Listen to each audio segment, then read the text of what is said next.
Il est 18 h, les postes sont éteints. Mesdames et messieurs, bonsoir et bienvenue dans votre émission l'Afterwork, votre émission où nous décryptons pour vous l'actualité politique, culturelle, sportive, sans oublier le fait de société. Et justement, sur ce plateau, je suis en compagnie avec nos chroniqueurs maison, Hospice et Damien. Hospice, bonsoir. Samuel, bonsoir. Amis téléspectateurs de Canal 2 Star, bonsoir. J'espère que vous avez passé un agréable week-end. On peut le dire, je rends grâce, tout s'est très bien passé.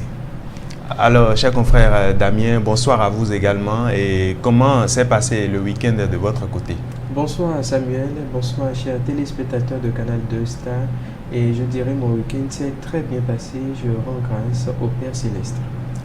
Il y a eu des mouvements dans le week-end où ça s'est passé sereinement, Bien sûr, tranquillement. Il y a eu des mouvements dans la semaine, disons We Love Eya, et vous n'êtes pas sans savoir qu'il y a eu ce festival et à l'Amazon, à la place de l'Amazon.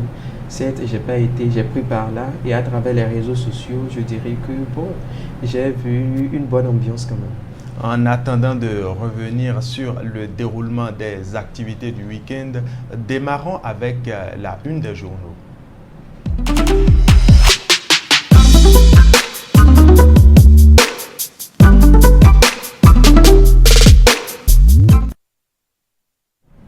Lancée il y a 2 semaines, quelques jours, la campagne électorale pour le compte des législatives et communales de 2026 bat déjà son plein dans plusieurs communes du Bénin et justement, plusieurs journaux en parlent. Lancement de la campagne électorale, mobilisation massive autour du BR dans les collines nous apprend l'opinion aujourd'hui. Et avec le fan club Romuald Wadaï, l'Ouémé entre officiellement en ordre de bataille pour 2026, nous révèle l'emblème du jour. Inauguration officielle du siège départemental de l'Ouémé du fan club Romuald Wadaï, cap sur une victoire éclatante en 2026, peut-on lire dans les colonnes du quotidien Tchakpata. Le coopérant, quant à lui, nous rapporte que Louis Gbéounou Vlavonou lance sa dynamique de campagne sous le sceau de la paix, de la foi et de l'adhésion populaire. À Porto Novo, l'UPR ouvre sa campagne dans l'unité et la reconquête, nous dévoile le quotidien 109. Le journal, visiblement mieux informé, nous apprend que les messages des partis politiques portent sur le thème gestion des déchets et entretien des ouvrages. Par ailleurs, pour avoir fait preuve de patriotisme et de loyauté envers la République, plusieurs gradés des forces de défense et de sécurité ont été récompensés, nous apprend le matin. Forces de défense et de sécurité, voici la nouvelle configuration du haut commandement militaire du Bénin, nous dévoile à sa page 3 le télégramme. Enfin, à la CAN 2025 au Maroc, le Bénin face au Botswana obtient une première victoire historique des Guépards qui relance les chances de qualification du Bénin. Chers téléspectateurs de Canal 2 Star, voilà donc l'essentiel à retenir de la revue du jour. Et justement, vous l'avez entendu tout à l'heure, nous parlions essentiellement de campagne électorale dans la revue du jour. Et il ressort que le thème sur lequel plusieurs partis politiques, je vais dire pour le compte des législatives et des communales de 2026, ces partis-là, le thème sur lequel ils ont justement parlé et envoyé des messages, c'est le thème gestion des déchets et entretien des ouvrages. Chers collègues, je m'adresse justement directement à vous, Hospice. Que vous évoque ce thème-là, gestion des déchets et entretien des ouvrages?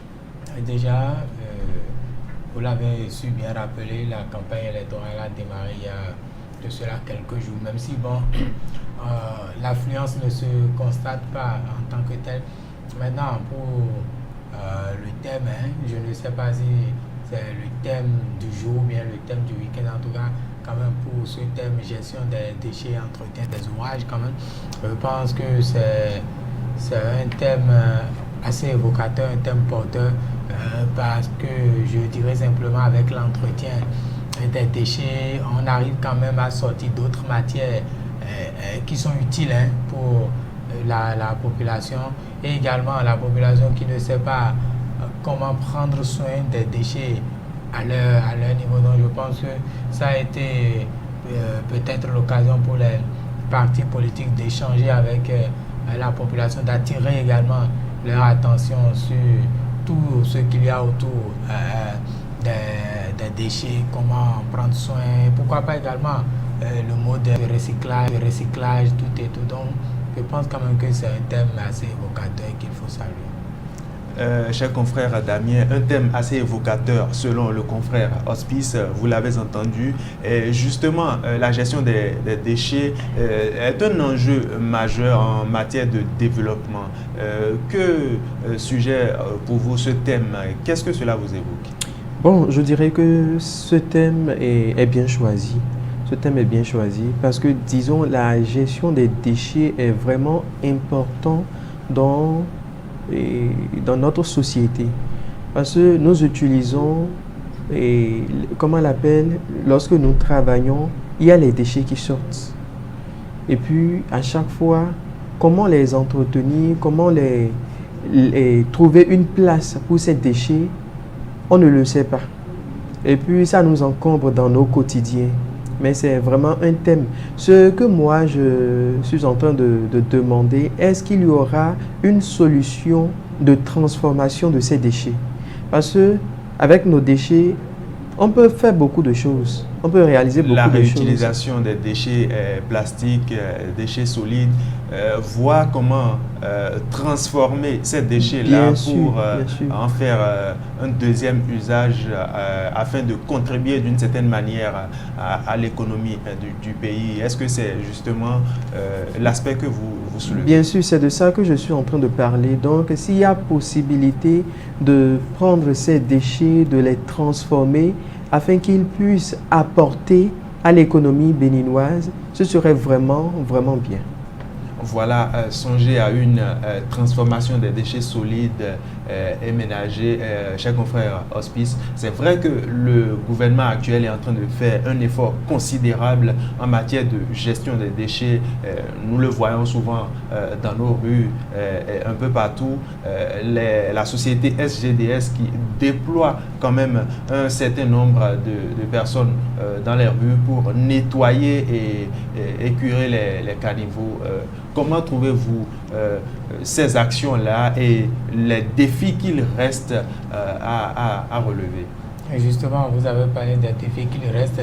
Il est bien de prendre soin de son environnement et c'est d'ailleurs ce que fait la SGDS à travers sa mobilisation des voitures, tout et tout, qui au quotidien assure, je vais dire, la propreté, que ce soit des marchés, des villes ou bien des quartiers autres, c'est bien. Maintenant, la bonne question, c'est bien sûr les défis, parce que on se demande, après avoir stocké tous ces déchets-là, à quoi ils servent par la suite. Et c'est bien justement, sûr, le confrère Damien a parlé de transformation des déchets solides. Qui s'oppose aujourd'hui ou bien qui s'impose, j'allais dire aujourd'hui, à la population. Sinon, à l'État, il faut avoir quand même une manière de transformation de ces déchets, même s'il existe encore, il faut quand même accélérer pour que, bon voilà, en transformant ces déchets, nous puissions avoir d'autres matières, sinon, en tout cas, d'autres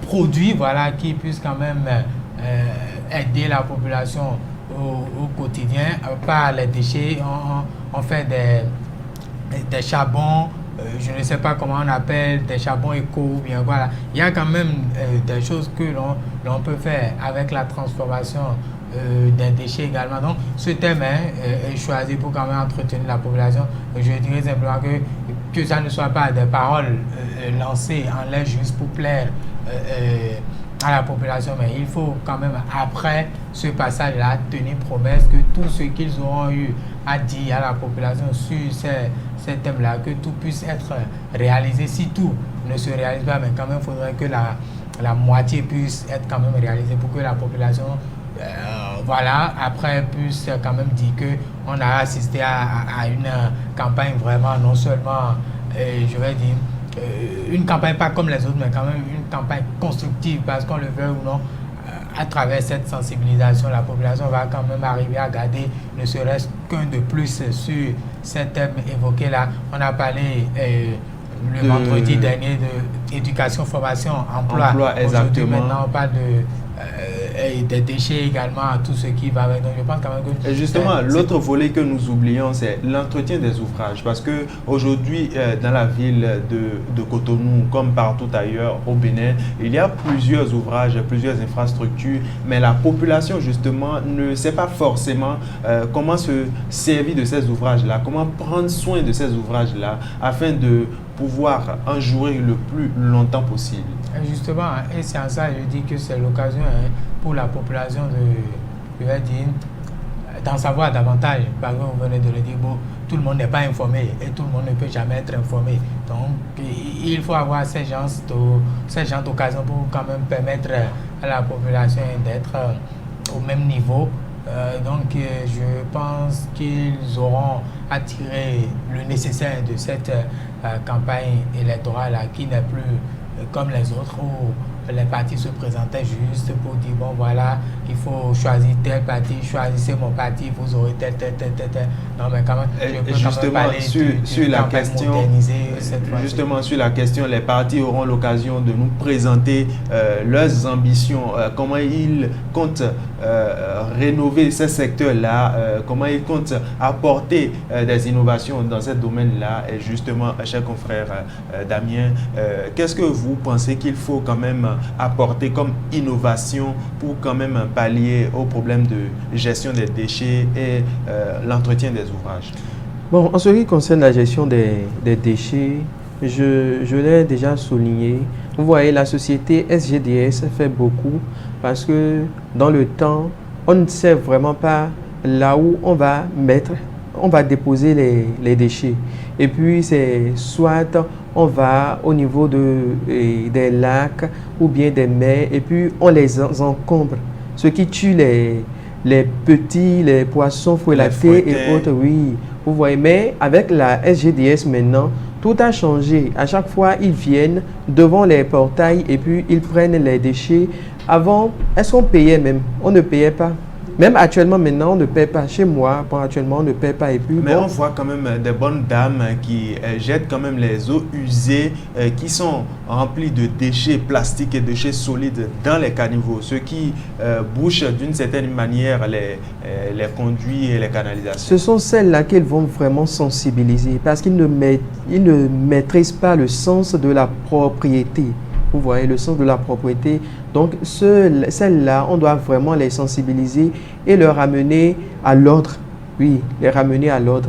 Et puis, en ce qui concerne l'entretien des ouvrages également, il y en a qui vivent dans la nature seulement et puis, ils ne maîtrisent pas le code de telle chose, comment entretenir telle chose et puis, ils gardent tout, ils laissent tout à la légère et puis, ils entretiennent tout à leur manière.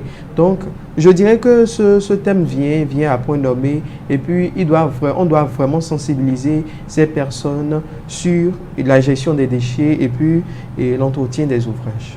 Envisager une gestion des déchets pour savoir comment mieux traiter les déchets et également envisager une sensibilisation pour la gestion des ouvrages. Est-ce que c'est ce à quoi vous pensez également?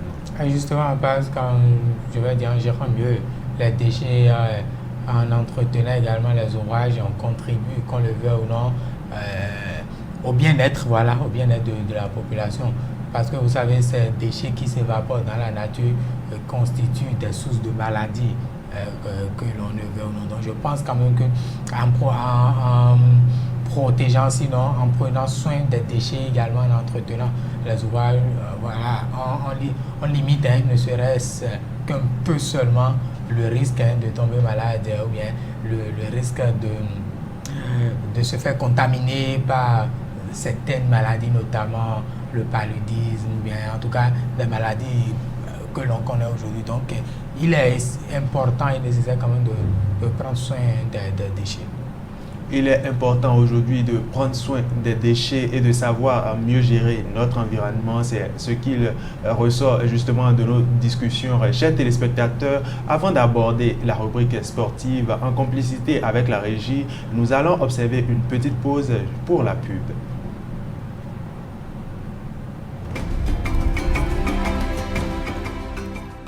Femme allaitante, L'alimentation de complément est essentielle pour établir de bonnes habitudes alimentaires chez ton enfant. À partir de 6 mois, ton lait maternel reste fondamental. Mais il est important de compléter avec des aliments diversifiés pour répondre aux besoins croissants de ton bébé. Ne cesse pas d'allaiter pendant la période de 6 à 24 mois. L'alimentation de complément est une opportunité cruciale pour prévenir la dénutrition et ses impacts à long terme. Ton lait maternel seul n'est plus suffisant après 6 mois pour couvrir les besoins en énergie et en nutriments de ton enfant. Complète-le progressivement avec des repas riches en énergie et en nutriments comme des bouillies à base de céréales, des protéines animales ou végétales et des collations saines comme des fruits. Une bonne alimentation de complément, c'est investir dans un avenir en pleine santé pour ton enfant. Ceci est un message de l'Agence nationale de l'alimentation et de la nutrition, ANAN. Comprendre pour agir en faveur de la nutrition. Chers téléspectateurs, voilà, je vous en parlais à l'entame de cette émission. Nous parlons sport dans cette émission et justement, démarrons avec la rubrique sportive.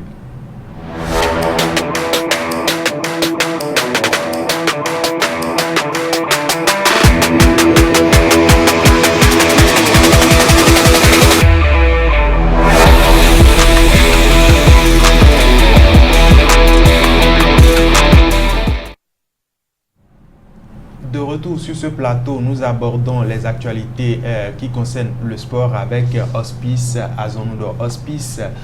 Voilà, nous nous tournons vers vous pour découvrir tout ce que nous raconte, tout ce que nous révèle l'actualité politique, je vais dire sportive aujourd'hui. On a fini politique, cette fois-ci on aborde l'actualité sportive. On ne peut pas parler sport aujourd'hui sans revenir sur ce succès historique des Guépards du Bénin à la CAN 2025 qui se tient au Maroc. Le Bénin a signé sa toute première victoire en phase de groupe depuis sa toute première participation qui remonte en 2004, bien entendu. Le Bénin qui a donc brisé cette malédiction et qui a enregistré sa toute première victoire. Et tenez-vous prêts, ce but ou bien l'unique but de la rencontre porte la signature de Yohan Roche, celui-là qui a même été fautif sur l'unique but encaissé contre la République démocratique du Congo. On peut donc dire qu'il s'est racheté de la plus belle des manières. Les Guépards comptent désormais 3 points. Avec ce succès, bien entendu, le Bénin compte 3 points et se positionne à la 3e place derrière la République démocratique du Congo et le Sénégal. Bien entendu, je rappelle que ce match s'est disputé le samedi dernier et d'autres rencontres qui ont tenu également en haleine le public sportif. C'est bien sûr ce choc entre le voisin proche, le Nigeria bien entendu, et la Tunisie. Victoire des Nigériens 3 buts à 2 à l'issue d'un match amplement à discuter et un match spectaculaire qui a d'ailleurs tenu toutes ses promesses puisque l'équipe tunisienne était menée bien entendu 3 buts à 0 avant de remonter le score jusqu'à 2 buts pour finir par s'incliner sur le score de 3 buts à 2. Et puis l'autre rencontre qui s'est tenue hier également, c'est bien sûr cette affiche qui a opposé l'équipe championne en titre, la Côte d'Ivoire, à celle du Cameroun. 2 équipes qui se connaissent très bien et 2 équipes, je vais dire 2 équipes voisines également qui se sont rencontrées déjà à plus de 10 fois. Et puis ce match disputé hier s'est soldé sur un score de parité, 1 but partout. Amad Diallo a ouvert le score pour les Ivoiriens. Et puis Tiamadeu a dans la foulée égalisé le but, 1 but partout. C'est bien sûr le score qui a scellé cette rencontre. Et pas ce score même, le Gabon est déjà éliminé de la compétition puisque un peu plus tôt, le Gabon s'est incliné face à la modeste formation du Mozambique. 3 buts contre 2 également. Et puis pour le compte de ce jour, la CAN aborde déjà sa 3e et dernière journée. En ce moment même, le Maroc, pays hôte, joue sa toute dernière rencontre contre l'équipe de la Zambie. Je rappelle que le Maroc totalise 4 points pendant que la Zambie totalise seulement 2 petits points. Une victoire donc impérative pour la Zambie afin d'espérer de continuer dans cette aventure. Et le Mali également qui joue l'équipe comorienne. Le Mali, je le rappelle, qui totalise également 2 points face à une équipe comorienne avec un seul petit point. Donc c'est un match à grands enjeux en cas de victoire pour l'équipe des Comores ou bien l'équipe malienne. L'une ou l'autre des équipes sera directement qualifiée en cas de victoire. Bien entendu, ces matchs ont démarré depuis 17h. Et puis, tout à l'heure, bien entendu, à 20h, plutôt, voilà, je vous ai plutôt parlé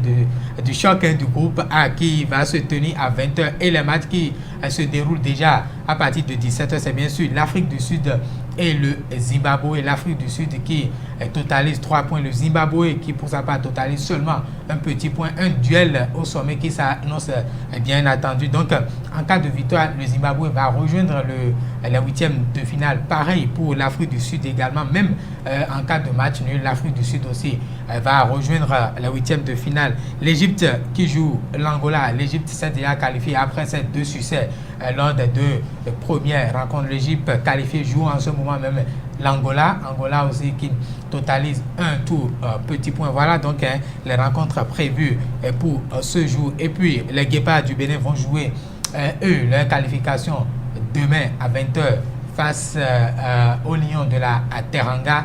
Bien entendu, il s'agit du Sénégal. Ces 2 pays se sont rencontrés par le passé. Je rappelle que c'est ce même Sénégal qui a éliminé les Guépards du Bénin en 2019 lors des quarts de finale. Est-ce que le même scénario va se produire cette année ou bien les Guépards du Bénin vont prendre leur revanche? On attend de voir. On prend donc le rendez-vous demain dès qu'il sonnera à 20h. Et il faut le rappeler, même en cas de match nul, le Bénin peut toutefois valider son ticket pour les 8e de finale. Voilà donc Samuel, ce qu'on peut retenir de l'actualité sportive pour le compte de ce jour. Merci Hospice pour cette belle présentation de l'actualité sportive. Et justement, vous nous aviez parlé de la première victoire des Guépards du Bénin, cher confrère Damien. Qu'est-ce que ça vous fait de voir l'équipe du Bénin remporter sa première victoire pour le compte de la CAN 2025 au Maroc? Moi, je suis très ému parce que et je dirais que la dernière fois, on avait parlé de ça et puis bon, moi, j'ai souhaité que le Bénin gagne et effectivement, le Bénin a gagné. Je suis vraiment heureux. Voilà, vous aviez souhaité que les Guépards du Bénin gagnent et aujourd'hui, ils ont gagné. Justement, comment avez-vous trouvé leurs prestations sur le terrain? Est-ce qu'ils ont joué à la hauteur de vos attentes? Bien sûr, ils ont joué à la hauteur de mes attentes. Ils ne nous ont pas déçus. Ils ne nous ont pas déçus. Et puis, bon, tout s'est bien passé. Ils ont gardé le cap du début jusqu'à la fin. Vous voyez? Parce qu'il y a notre confrère qui vient de dire maintenant que c'est depuis 2004 ils ont gagné. Ils ont gagné et cette... Ils n'ont pas gagné et le Bénin n'a gagné aucun de ces matchs de CAN disputés depuis 2004, surtout en phase de groupe, bien entendu. Alors c'est vraiment un honneur pour nous cette fois-ci. Voilà, un honneur pour nous. Nous avons remporté notre première victoire contre le Botswana. Et justement, cela nous amène à nous confronter face au Sénégal. Est-ce que vous êtes optimiste pour l'issue de ce match? Justement, vous savez, on a joué le Sénégal par le passé. Je me rappelle très bien. Ici, même au stade Général Mathieu Kékou, le match s'était soldé sur un score d'un but partout. Bon, après, dans d'autres rencontres, le Sénégal a quand même pris le dessus sur le Bénin, 3 buts également. Donc je peux dire que c'est quand même 2 formations qui se maîtrisent très bien. Donc c'est un match à grand enjeu parce que le Sénégal va coûte que coûte chercher à remporter ce match, puisque si vous voulez éviter de tomber sur des grosses nations telles que l'Égypte ou bien le Maroc, il faut seulement finir premier de son groupe.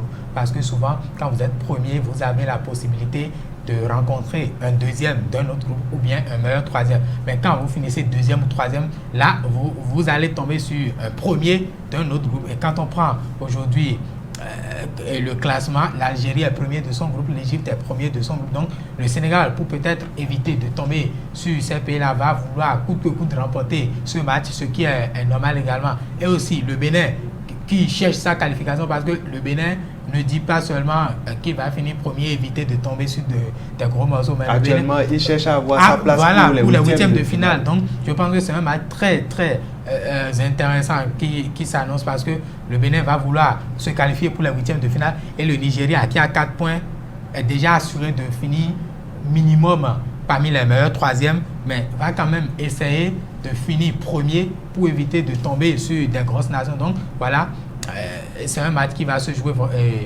sur le terrain après tout. Et côté béninois, je pense quand même que le Bénin peut tenir tête, même si on n'est pas satisfait de la prestation qui a abouti à la victoire. On peut quand même espérer que face au Sénégal, le Bénin fera quand même l'affaire. Pourquoi pas tenir tête à cette équipe, ne serait-ce que faire un match nul ou bien limiter les dégâts, parce que si le Bénin va perdre, il faut perdre sur un score, je vais dire, sur le plus petit des scores, 1-0, pourquoi pas 2-1, parce que plus l'écart considérable, vous avez, et plus vous vous rapprochez de l'élimination, parce que le Mozambique a 3 points, le Bénin aussi a 3 points, le Mozambique qui pour le moment aussi est 3e, donc si le Bénin fait l'erreur d'encaisser peut-être 3 ou bien 4 buts, attention, le Bénin peut avoir 3 points, mais se voit éliminé de la compétition. Donc, à défaut de faire match nul, il faut donc limiter les dégâts, perdre sur un score d'1-0, comme on a l'habitude de le dire, et là, on parlera peut-être de défaite honorable.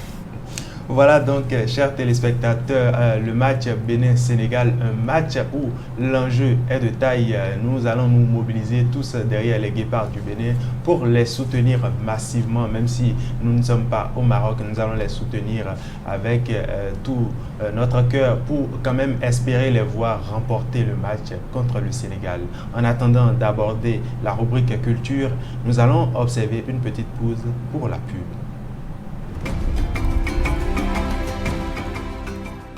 Femme, dès la première heure après l'accouchement, donne à ton enfant le premier lait jaune, appelé colostrum. Ce lait est un trésor pour ton bébé. Il est riche en nutriments, en anticorps et en sels minéraux qui protégeront ton bébé contre les maladies et faciliteront l'élimination du méconium. Le colostrum est 10 fois plus riche que le lait mature en vitamines et assure la protection initiale du nouveau-né. Donne ton lait à ton enfant à la demande toutes les 2 à 3 heures. En cas de maladie, donne-lui plus fréquemment ton lait pour prévenir l'hypoglycémie et la déshydratation. Ne donne jamais d'autres liquides avant 6 mois. Ton lait suffit amplement pour la croissance et la santé de ton bébé. Mari, grands-parents, voisins, soutenez la mère dans l'allaitement exclusif pour la santé de l'enfant. Ceci est un message de l'Agence nationale de l'alimentation et de la nutrition, ANAN. Comprendre pour agir en faveur de la nutrition. Chers amis, à présent, démarrons la rubrique culture.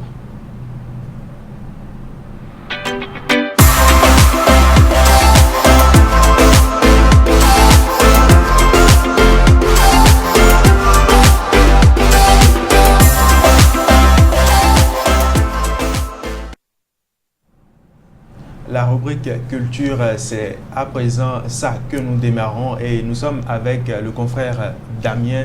Damien, nous sommes avec vous pour démarrer avec l'actualité culturelle aujourd'hui et nous parlons essentiellement aujourd'hui de la place du roi dans la société. Qui est le roi? Nous allons découvrir tout un tas de trucs sur le roi dans la société traditionnelle africaine. Et justement, qui appelle-t-on roi dans la société traditionnelle africaine? Le roi dans la société traditionnelle africaine est la plus haute autorité du royaume. Il incarne l'unité du peuple et représente l'identité collective de la communauté. Il est à la fois chef politique, garant des traditions et figure sociale. Et quel est justement le rôle qui lui revient dans l'organisation de la société? Le roi veille à l'ordre social, à la cohésion entre le clan et les familles. Il gouverne avec l'aide des notables et des sages dans le respect des lois coutumières. Contre ce que nous entendons très souvent dans la société, nous nous demandons, est-ce que le roi, justement, détient le pouvoir absolu? Non, son pouvoir est contrôlé par comment on l'appelle, les traditions et les conseils des anciens. Il doit respecter les coutumes et agir pour le bien-être de la communauté sous peine de perdre la confiance de la population ou de sa communauté. On a tendance à entendre que le roi a un pouvoir spirituel et justement nous aimerions savoir quel est ce pouvoir spirituel-là que détient le roi. Le roi est un intermédiaire entre les ancêtres, les divinités et les hommes. Il dirige les rites et les cérémonies pour assurer la paix, la protection, la fertilité. Lorsque il y a sa communauté, il y a les femmes infertiles et autres, il assure la protection, la fertilité des terres et la prospérité du royaume. Vous nous parliez à l'instant de protection. On voudrait savoir comment le roi, justement, contribue à la protection du peuple. Il garantit la sécurité du territoire et la justice sociale. Il est perçu comme un père protecteur chargé de défendre les plus faibles et les préserver l'harmonie de la communauté. Malgré les changements, les innovations et même toute l'empreinte du monde occidental qui déteint sur nous, on se demande pourquoi le roi reste-t-il aujourd'hui une figure centrale du royaume? Et oui, parce qu'il symbolise la continuité, la mémoire et les valeurs ancestrales. Même à l'ère moderne, le roi demeure un repère culturel et moral pour les peuples africains. Voilà, qui nous donne assez de détails sur la position du roi, toutes les prérogatives qui reviennent au roi et justement auspice. Quand on parle du roi dans la société traditionnelle africaine, qu'est-ce que cela évoque pour vous? Non, quand on parle du roi, je pense que même le plus petit aujourd'hui peut déjà vous dire que le roi c'est le chef de famille, comme on le dit. Pas chef de famille quand on entre dans une famille, papa, maman et enfant, mais quand on entre dans une collectivité, voilà, c'est celui-là qui chapeaute le garant des traditions au sein de cette famille-là, c'est bien sûr le roi. Et parlant des rôles, bien entendu, le roi même sait ce qu'il a à faire. C'est maintenant, le confrère nous a permis à nous, observateurs, de savoir davantage sur ce que le roi doit faire et ce qu'il représente, bien entendu, au sein de la société. Sinon, voilà, le roi, en étant lui-même, il sait qu'en accédant au trône, il a pour fonction ou bien responsabilité telle jour. Ben, cette chronique vient quand même nous éclairer, voilà, sur en quelque sorte le rôle ou bien le rôle de roi. Et puis, une collectivité ou bien il n'y a pas de famille sans roi. Je pense que depuis le début de la semaine, on parle quand même de tout ce qui tourne autour d'un royaume. On a parlé des princes, princesses, tout ce qui va. Aujourd'hui, maintenant, on parle des rois. Je pense quand même que le confrère fait bien quand même de nous, je vais dire, plonger, voilà, au cœur de toutes ces réalités-là. Ces réalités qui nous échappent malheureusement aujourd'hui parce que il y a certains qui, jusqu'à présent, je peux dire, ignorent quand même l'existence d'un roi dans leur famille. Beaucoup ne perçoivent pas en fait de la même manière, parce que ce qui est un peu déplorable aujourd'hui, c'est quoi? Le respect que l'on a pour, je vais dire, le Christ ou bien d'autres, les pasteurs et ceux qui ont, pourquoi pas les prêtres et autres, on constate aujourd'hui que le respect là n'est pas le même envers les garants même de nos familles, oubliant que voilà, ceux-là aussi sont des intermédiaires directs avec les ancêtres. Les ancêtres et tout ce qui va avec. Le prêtre ou bien le pasteur ne vous dira pas non, n'obéissez pas à votre chef de famille, ne faites pas ça, non. Mais quand même, le confrère l'a dit, c'est une continuité. C'est une continuité en fait, que ce soit le prêtre, le pasteur, le roi.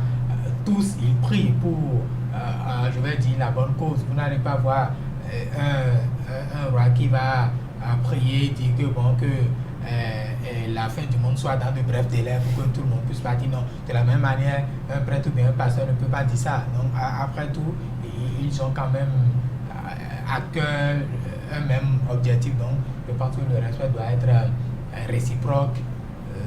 Il y a quand même certaines valeurs à cultiver et à entretenir. Donc, voilà, je dis simplement merci aux confrères de nous avoir une fois encore plongé au cœur de cette réalité-là.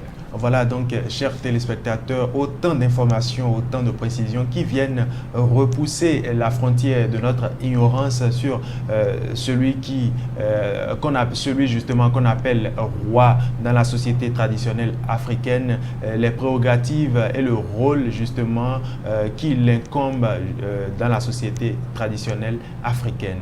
Et justement, dans le week-end, il y a eu plusieurs activités. C'est vrai, nous avons parlé de la CAN tout à l'heure, mais après la CAN, il y a eu également un autre événement qui a secoué toute la ville de Cotonou. Il s'agit bien évidemment du festival We Love Eya qui rassemble aujourd'hui un grand monde, et nous allons en parler justement avec Damien, toujours dans la rubrique culture. Bien sûr, Samuel, et We Love Eya, c'est un festival, un grand festival qui a vu le jour à Cotonou depuis 2022. Oui, et il s'est rapidement imposé comme l'un des plus grands rendez-vous culturels et musicaux de fin d'année en Afrique de l'Ouest. Du 27 au 28 décembre 2025, cette édition a rassemblé des milliers de festivaliers venus de plusieurs pays pour 2 jours de concerts et de fêtes sur la mythique place de l'Amazone. Plusieurs artistes étaient présents comme Whisky, Davido et Burna Boy, Maître Gims et bien d'autres. Le public a pu vibrer au rythme d'une ambiance festive, chaleureuse et bien structurée. Donc voilà tout ce qu'on peut retenir de ce grand festival de We Love Eya. Voilà, nous parlons du festival We Love Eya qui s'est déroulé à la place de l'Amazone à Cotonou, et c'était le samedi et dimanche justement que ce festival a eu lieu. Nous avons pu découvrir quand même tout un lot d'artistes qui sont venus prester le samedi et le dimanche. Il y avait au nombre de ces artistes-là Maître Gims, Caris, il y avait Didi B, il y avait Imra également, et tout un tas d'artistes qui sont venus mettre le show, mettre l'ambiance à Cotonou, précisément à la place de l'Amazone. Chers confrères Hospice, vous n'êtes pas resté indifférent face à cela.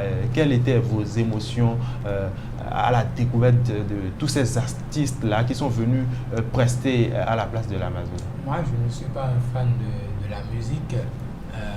Samedi et dimanche, j'étais resté tranquillement chez moi pour suivre la CAN.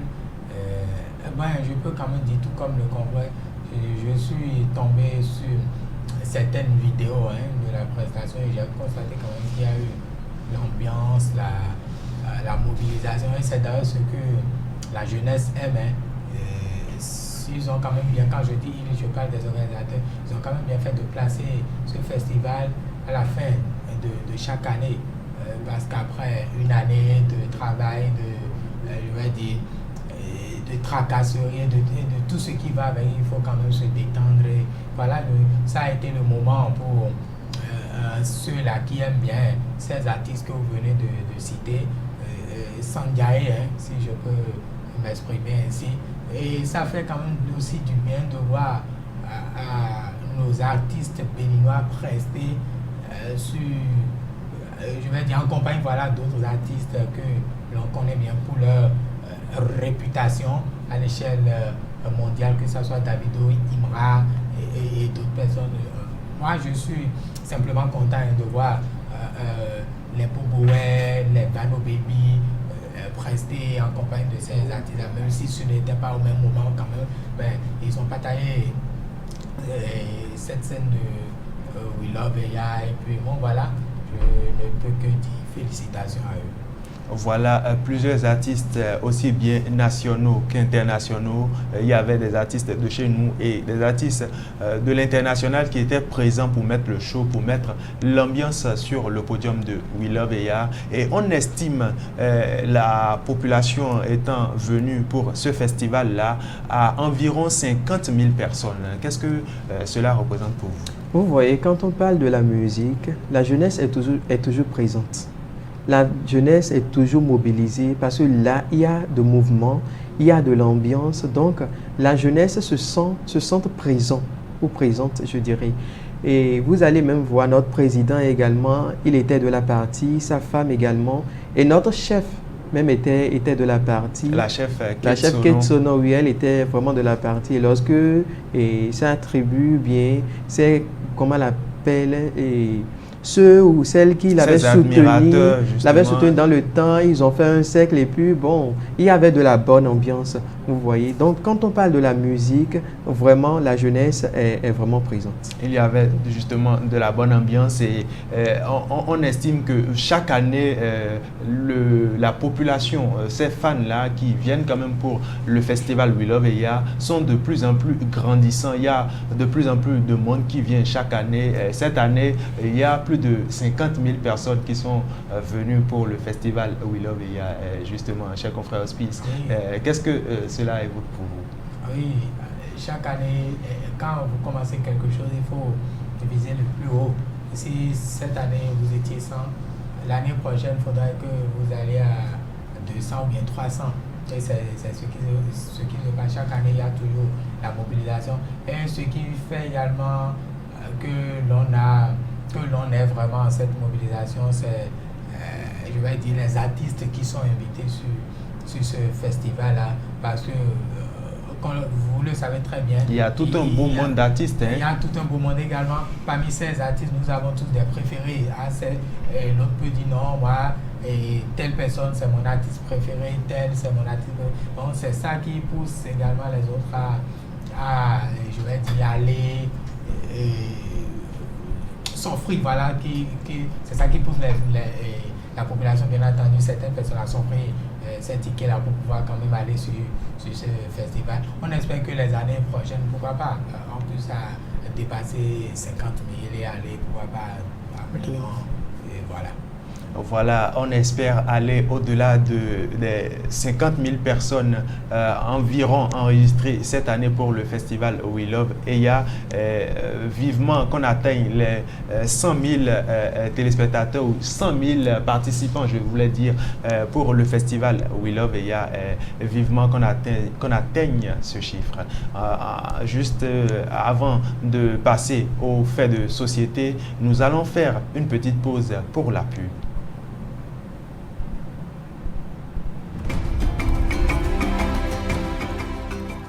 Comment consommer de façon sûre les fruits et légumes? Avant de manger des fruits ou des légumes crus, assure-toi de bien les laver avec de l'eau propre et un désinfectant comme Aquatab. Cela t'aidera à éliminer les impuretés et les microbes pour protéger ta santé et celle de ta famille. Bien laver tes fruits et légumes, c'est le premier pas pour les consommer en toute sécurité et éviter les maladies. Les fruits comme les bananes et les tomates se conservent à température ambiante. Bien conserver tes fruits et légumes, c'est garantir leur qualité et leur saveur. Consommer des fruits et légumes crus ou cuits, c'est une excellente habitude pour ta santé. Mais attention à la cuisson. Ne les fais pas cuire trop longtemps, car tu risques de perdre une partie de leurs vitamines et minéraux. Les légumes crus, comme les tomates et les oignons, sont délicieux et pleins de bienfaits pour ton corps. Manger des légumes crus ou légèrement cuits, c'est plein de vitalité. Prendre soin de la préparation et de la conservation des fruits et légumes, c'est prendre soin de toi, de ta famille et de ta santé à long terme. Ceci est un message de l'Agence nationale de l'alimentation et de la nutrition, ANAN. Comprendre pour agir en faveur de la nutrition. Voilà, donc nous sommes de retour sur le plateau de Canal 2 Star justement pour aborder le fait de société du jour. Et ce fait de société, c'est justement John qui nous l'envoie. Il nous explique qu'il a une petite amie avec qui il est resté en relation depuis 3 ans de cela. Ils ont eu à faire plusieurs étapes, plusieurs cheminements. Et il est venu au fait au mariage, à faire la dot, tout ce qu'il fallait quand même pour conclure leur relation et finaliser tout ce qu'il y avait à faire. Et justement, à l'issue de leur première nuit de noces, il découvre que sa copine justement, qui lui avait juré qu'elle était vierge, il découvre pendant la nuit de noces que celle-ci n'est plus vierge. Et il avoue que ce n'est pas lui qui l'a déviergée et que si elle n'est pas vierge au moment de leur premier acte et qu'il découvre, voilà, justement, après leur première nuit de noces, qu'elle n'est plus vierge, c'est qu'elle n'est pas restée sur la droite ligne, justement, et qu'elle a connu d'autres hommes avant lui. Et justement, il vient vers nous aujourd'hui pour nous demander des conseils, justement, pour l'aider à prendre une décision, parce que lui, étant d'une provenance religieuse, il affirme qu'il voudrait sortir avec une fille qui soit vierge, entamer une relation sérieuse avec une fille qui soit vierge, qui aboutira au mariage et fonder sa famille avec une fille qui soit de cette ligne-là. Et il nous expose sa situation aujourd'hui et il voudrait qu'on l'aide à prendre une décision, parce que là où il est confus et il s'était juré qu'il n'allait pas sortir avec une fille qui était déjà déviergée. Voilà le problème qu'il nous pose aujourd'hui. Et chers confrères Hospice, quel est votre regard sur cette situation-là? Moi, je dirais l'étape suivante, c'est quoi? Après le mariage, il faut faire des enfants. Donc, John, voilà, enchaîne seulement. Il a eu à faire la dot, il a fait le mariage, il a fait tout ce qu'il fallait faire. Qu'il enchaîne seulement avec des enfants. Et le premier passé, vous venez de dire, ils ont fait 3 ans ensemble. Ce qui voudra dire quoi? Avant les 3 ans, là, sûrement que la fille en question était avec quelqu'un d'autre. Là où moi j'accuse peut-être la fille, c'est quoi? C'est qu'elle est, je vais dire, menti à John, qu'elle est toujours en état et autres là. Elle aurait pu dire la vérité, que peut-être si John allait prendre la tangente, cela aurait été fait depuis. Mais le fait qu'elle ait caché cela à John jusqu'au mariage, c'est juste sur ce point que moi je l'accuse. Sinon, le rien, bon voilà, si vous... il faut beaucoup prier. Nous sommes au 21e siècle. John qui dit qu'il espère ou espérait tomber sur une fille vieille et aller au mariage, tout et tout. Il faut beaucoup prier pour tomber sur ça aujourd'hui avec la génération que nous avons aujourd'hui. Il faut beaucoup prier. Si vous prenez peut-être 600 à peine, vous allez trouver encore 10 qui remplissent encore cette condition-là. Donc voilà. Un conseil, ou bien le conseil que j'ai peut-être à donner à John, c'est d'oublier le passé de la vie et de continuer sur cette lancée-là. Pourquoi pas finir leur vie ensemble, parce qu'on le veut ou non, cela fait déjà partie du passé de celle qui a appelé désormais sa femme, puisque la dot a eu lieu, le mariage également. Donc je pense qu'il n'y a pas de problème sur ce côté-là. Il faut qu'il continue seulement ce qu'il a entamé, qu'il achève également ce qu'il a commencé. Voilà, le confrère Hospice suggérait à John de poursuivre sa relation et de faire des enfants, qu'aujourd'hui, avec la nouvelle génération, on ne peut pas se fier à tout ce qu'on voit. Cher confrère Damien, quelle approche avez-vous face à cette situation et que conseillez-vous à John? Bon, face à cette situation, mon confrère vient de dire que nous sommes au 21e siècle et puis, bon, espérant avoir une fille vierge, disons, bon, la probabilité est faible. La probabilité est faible. Mais je dirais à John, normalement, ils ont fondé leur amitié ou bien leur relation sur le mensonge. Sinon, normalement, la femme devrait lui avouer que, mon frère ou bien mon mari ou bien mon conjoint, je ne suis pas vierge. Mais pourquoi lui avoir caché tout cela, lui avoir caché ça durant tout ce temps? Donc, ce qui n'est pas bien et ce qui est fauché à son côté, au niveau de son côté. Donc, je dirais à John de prendre son mal en patience et de lui demander comment il a pu se dévierger, qui l'a déviergé ou bien... Est-ce que cela a été fait au cours d'une activité physique ou sportive? Oui, ça peut... Revenir même sur comment elle a été déviergée ou pas, ça n'est même plus, je vais dire, ce n'est pas le moment ou bien, ce n'est plus un débat à mener en fait, quoi. Ça, ce n'est plus un débat à mener. Il ne faudrait plus s'attarder justement maintenant, je disais tout à l'heure que j'accusais peut-être et la fille sur le fait qu'elle a eu à mentir, mais je me suis retenu après, je me dis, quand vous êtes en relation, peut-être que l'amour était vraiment intense et on ne prête pas attention à tout, John on ne vérifie disait pas peut-être tout. dans le temps, bon, moi si peut-être je découvre ou bien je tombe sur une femme qui n'est pas vierge, je ne vais pas l'épouser, ou bien si je découvre que tu n'es pas vierge, on va se séparer, tout et tout. Et voilà que la fille est peut-être à fond déjà dans cette relation. Cela l'a sans doute conduit à mentir. Peut-être, elle se dit peut-être, ah, si je dis la vérité, ça veut dire que cette relation-là, c'est fini. Et justement, peut-être qu'elle compte, peut-être la fille en question compte énormément sur cette relation, elle y est vraiment à fond. Vous pensez que ça sera facile pour elle de dire, ici, bon, voilà, ça ne sera pas facile, donc, sans doute. Et quand justement, voilà, la situation est déjà établie. Le verre est tiré, nous voudrions les conseils précis. Justement, comme conseil, Oui. j'ai déjà dit de ne plus revenir en arrière sur ce qui s'est passé. Il a découvert que sa femme a menti. Maintenant, les deux, qu'ils s'asseyent et se disent la vérité, comme les Ivoiriens. Qu'ils s'asseyent et se disent les vérités. Cher confrère Damien, quelle est votre suggestion, votre conseil pour John? Pour John, je lui dirais de prendre son mal en patience et de parler avec sa femme et de voir dans quelle mesure continuer le chemin. Il n'y a même pas de mal dans cette situation-là. Voilà, John qui nous suit sans doute l'aurait compris. Justement, nous nous tournons vers vous également, chers téléspectateurs de Canal 2 Star. Vous pouvez également contribuer et apporter vos suggestions à John à travers nos plateformes adaptées. Vous pouvez apporter vos propositions, vos suggestions à John pour l'aider quand même à pouvoir prendre une décision face à cette situation à laquelle il est confronté. Chers téléspectateurs, ce sera tout pour ce numéro de votre émission After Work. Prenez le rendez-vous pour une autre émission qui vient très bientôt et d'ici là, portez-vous bien.